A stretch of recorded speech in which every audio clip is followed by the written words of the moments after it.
America is on a mission back to the moon.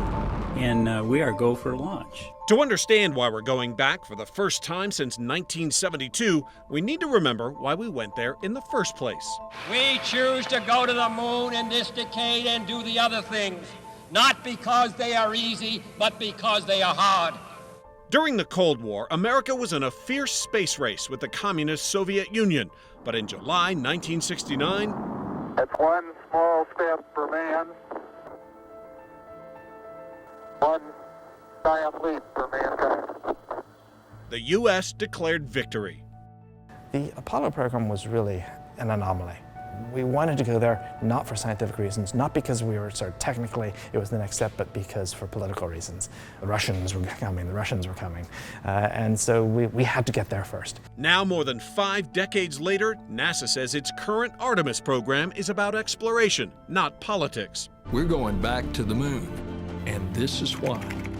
The Artemis program, which begins with an uncrewed rocket launch, will eventually set the stage for what NASA hopes is a long-term presence on the moon.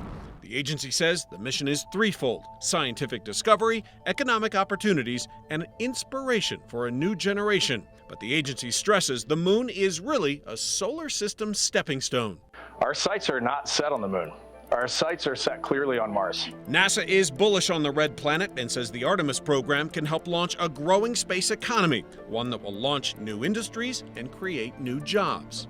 And that potential economic benefit is key because each Artemis mission will cost more than $4 billion. By 2025, the whole program is expected to cost $93 billion.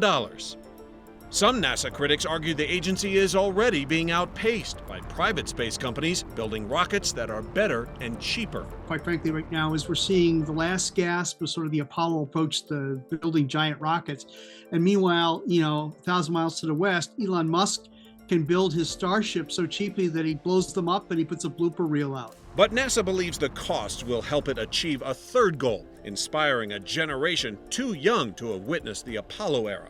I think all of us in the astronaut office are in one way or another influenced by those iconic images of our Apollo astronauts exploring the moon. And this time, the missions will be more diverse. NASA says the Artemis 3 mission will land the first woman and the first person of color on the moon.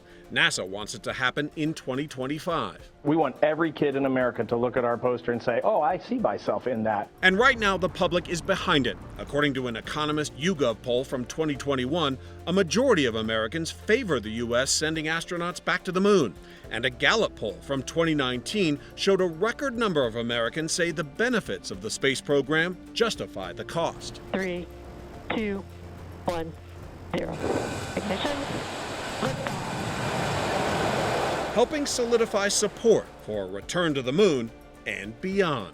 Clayton Sandell, Newsy.